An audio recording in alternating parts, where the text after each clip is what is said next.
I honestly don't even know how to start this story.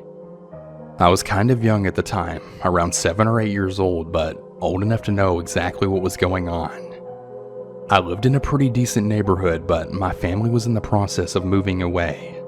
There was a large mixture of families with children and retired seniors living on my street. There was a neighborhood babysitter who always took care of my younger sister when she was too young to go to school. She also happened to babysit me as well on multiple occasions. She was always kind of rude to us. She was a pudgy lady with 2 annoying sons and a very weird husband. A lot of the local kids had gotten taken care of by her, so my parents always trusted her to take care of us. Everything was somewhat normal, except for the fact that she was always kind of rude to anyone that wasn't her own kid. Her kids were pretty misbehaved. They were always fighting, hitting each other with plastic swords, and always screaming at the top of their lungs. At one point, the younger toddlers had to take a nap, and she actually forced all of the children except for her own kids to sit in a corner and be quiet. Pretty odd behavior for a babysitter, but we never really thought too much about it. Another thing to mention is that she always took naps while babysitting. As in, she never paid any attention to the kids. She just shooed them away and fell asleep. She was also really notorious for giving her sons chocolate milk and telling all the others that they could just have water. My sister and I just tried to ignore it, but eventually we were pretty annoyed of it. My sister had a pretty loud mouth, so she told my mom how she treats the kids she babysits versus her own children. I'd also like to acknowledge that my sister had just turned 4 at the time, so she really wasn't that great with words. My mom was pretty angry that the babysitter did that, but she just let it slide, as we were going to be moving in about a month, and she didn't really know if we were being completely honest about it, as we were little kids, and sometimes kids make this stuff up. The house that we ended up moving to is the same house that I spent a really large majority of my childhood and teenage years in.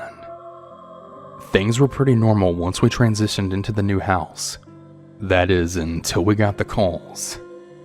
We changed our phone numbers, so we weren't really sure how the babysitter and her husband found it so quickly. She would literally call every single day saying that we needed to pay her and that we owed her money.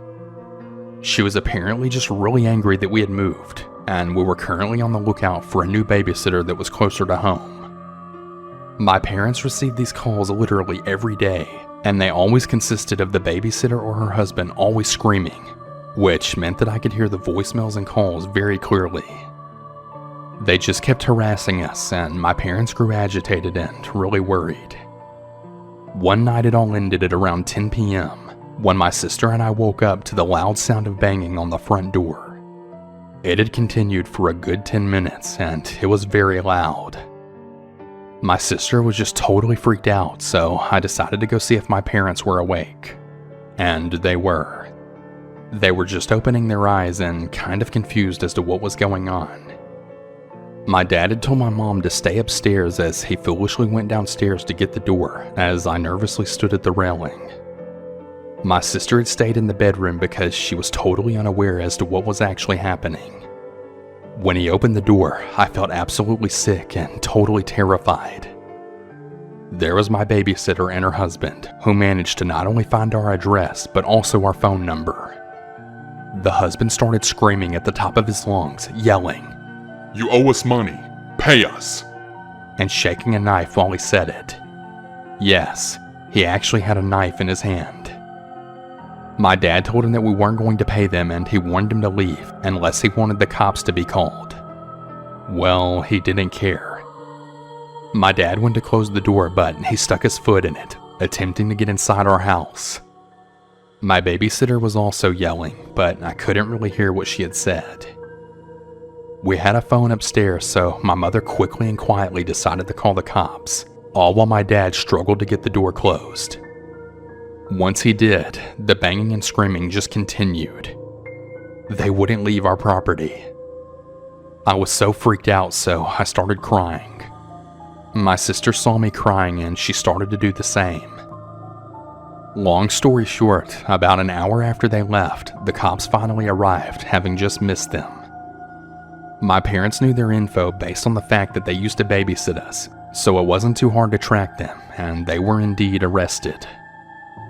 I had always wondered if the night that they did this, if their children was home alone or at a sleepover, especially at a time so late. Regardless, they were released from jail a few days later, but were not allowed to step foot near our house. I'm not sure if the woman still babysits or not, but if she does, I feel really terrible for the kids. We never really knew what their intentions were that night. My dad just saw the knife and just knew that they were up to no good. All I can really say is, to the psychotic babysitter and her crazy husband, I really pray and hope to never see either of you again.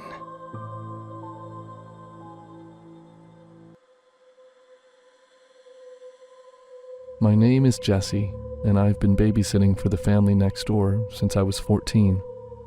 They have a girl named Maggie, who's 6 now. She's really cute, and she's usually not too difficult. I only get $15 an hour, but every little bit helps as I save up for college next year. Last week, Maggie's mom called me up to ask if I could watch Maggie on Saturday. I was planning to hang out with a couple of friends at the movies, so I told her no.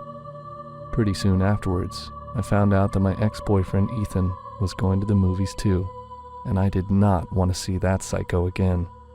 So I canceled on my friends and agreed to babysit. That was a huge mistake. I got to the house at 7. Maggie's parents were running late as always, so they scurried around trying to get ready for some work party or something. They barely had time to talk to me before they hurried off. As they left, the mom told me that she left a note on the refrigerator with important information. I assumed it was the usual emergency contacts and stuff, so I didn't bother checking it out right away. At first, things were going great. Maggie was playing with her Legos. I sat on the couch and watched her. She told me about the castle she was building, and I pretended to listen. Then, out of nowhere, she stopped and whispered, "There's a man outside. He's watching you." I looked out the window, but I didn't see anyone. The trees were shaking a little. It could have been someone hiding in the shadows, or it could have just been the wind. We live in a pretty nice neighborhood, so I wasn't too worried. "It's okay," I told Maggie. "It's just the wind." "But that man was looking right at you," she said. "He was scary." My blood ran cold. Maybe she was right. I walked to the front door and made sure that it was locked and deadbolted. It was. Then I saw a movement in the yard. Someone was definitely out there, sneaking around. "I think it's a psycho murderer," Maggie said blankly. "It's not a psycho murderer," I told her. But just in case, I needed to find out. I unlocked the door and slowly pulled it open. Their yard was filled with trees, so there were a lot of shadows outside, a lot of places for people to hide. I didn't see any movements though. "Hey!" I shouted. "Who's out there?" There was no answer, but I saw some movement from the bushes. And then I heard some laughing. That's when I knew that it was Ethan, my ex. It had to be. He was so desperate to get back together with me that he had followed me here. What was his plan? I turned toward Maggie and told her to wait right there. I said that my friend was outside, and I was going to go out there and tell him to go away. "Don't go," Maggie urged me. "It's okay," I said. "I'll be right back." I walked through the dark yard. When I reached the bushes in the corner, I heard more laughter. It was very quiet, as if Ethan was covering his mouth while he laughed. "Ethan," I said, "what the hell are you trying to do? We are not getting back together." The laughter stopped. Then someone whispered, "I'm not Ethan." I gulped. That was definitely not Ethan's voice. I had to get back inside. I turned around, ready to run, but a hand shot out of the bushes and grabbed me by the ankle. I tripped and fell to the ground. Then the man jumped out of the bushes. He was tall and thin, wearing a hospital gown. He looked furious. "What are you doing in my house?" He stood over me, inching closer. He reached forward, trying to grab me by the neck, but I twisted out of the way and stumbled back toward the front door. I ran inside and slammed the door behind me. As I twisted the lock, that man started pounding on the other side of the door. "Let me in!" He screamed. "It's my house!" I raced over toward Maggie and took her into the bathroom. It seemed like the safest place to hide. We locked ourselves in, and I called the police.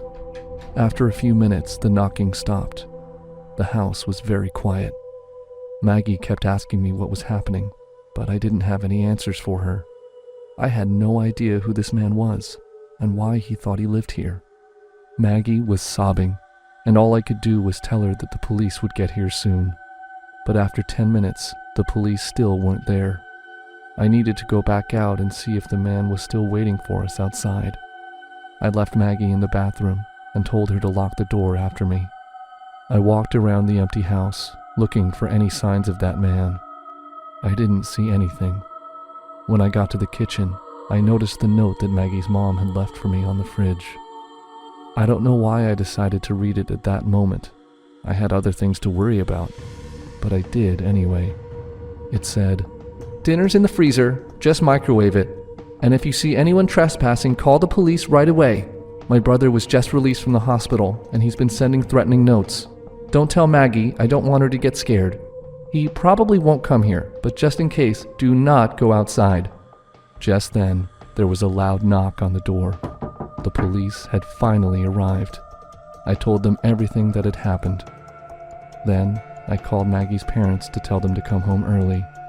They paid me double, but I told them I wouldn't babysit for them anymore.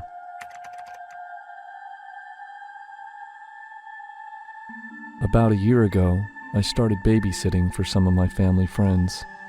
It's an easy job, and I usually have time to catch up on my homework. Last month, I started having car problems, so I needed some extra money fast. My aunt told me that her coworker was in need of a babysitter, but the house was in Golden Valley, which is a pretty sketchy area outside the city. I normally wouldn't go to a place like Golden Valley, but I really needed the money, so I said yes. The house was on a dirt road in the middle of nowhere, and it wasn't even a house. It was a double-wide trailer behind a bunch of broken-down cars. I felt very unsafe. It was already nighttime when I arrived. I knocked on the door, and a young couple answered. They both smiled at me, but I could tell by their expressions that they weren't expecting me to be black.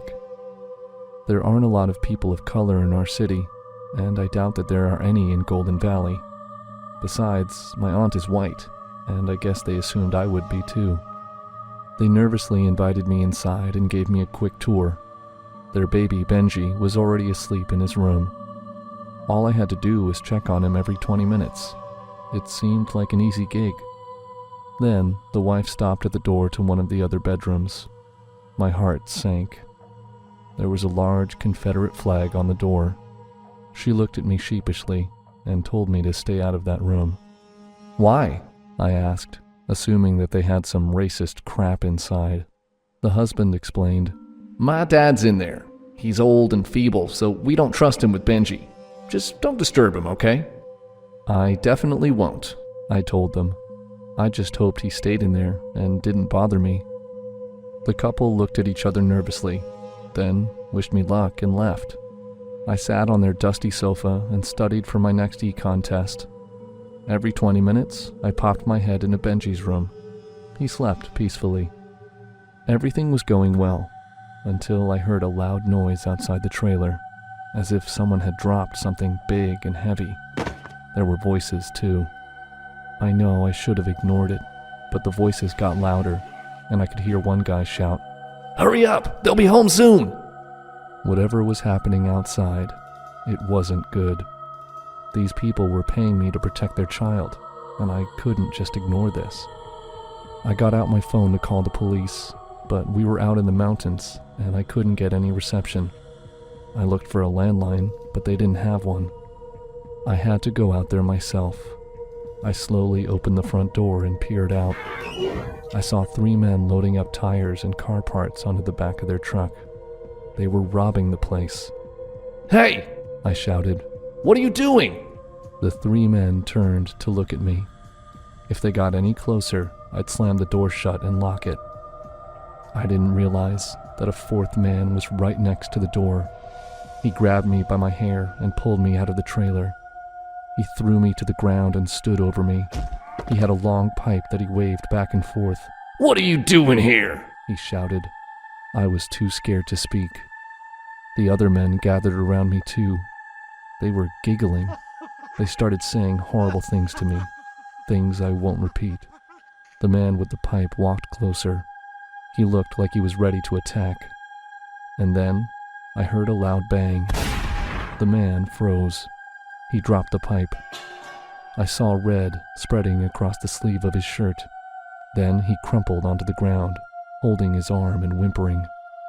An old man, at least 80, stood in the doorway, holding a shotgun. Get off my property, he growled. The three men grabbed their fallen friend and pulled him into the back of the truck.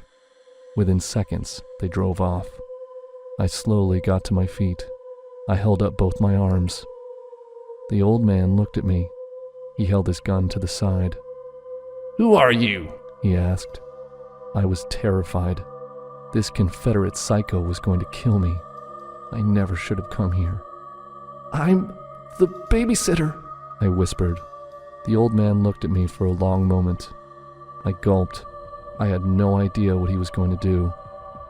Then he said, Well then, come inside. I think I might have woken Benji. He put his gun into the holster on his belt and held the door open. Slowly, I lowered my arms. I walked back in, and the old man closed and locked the door behind me. Sorry about all that, he said. But if you ever hear trouble on my property, come and get me, okay? Then he poured me some iced tea while I rocked Benji back to sleep. This whole experience was not at all what I expected.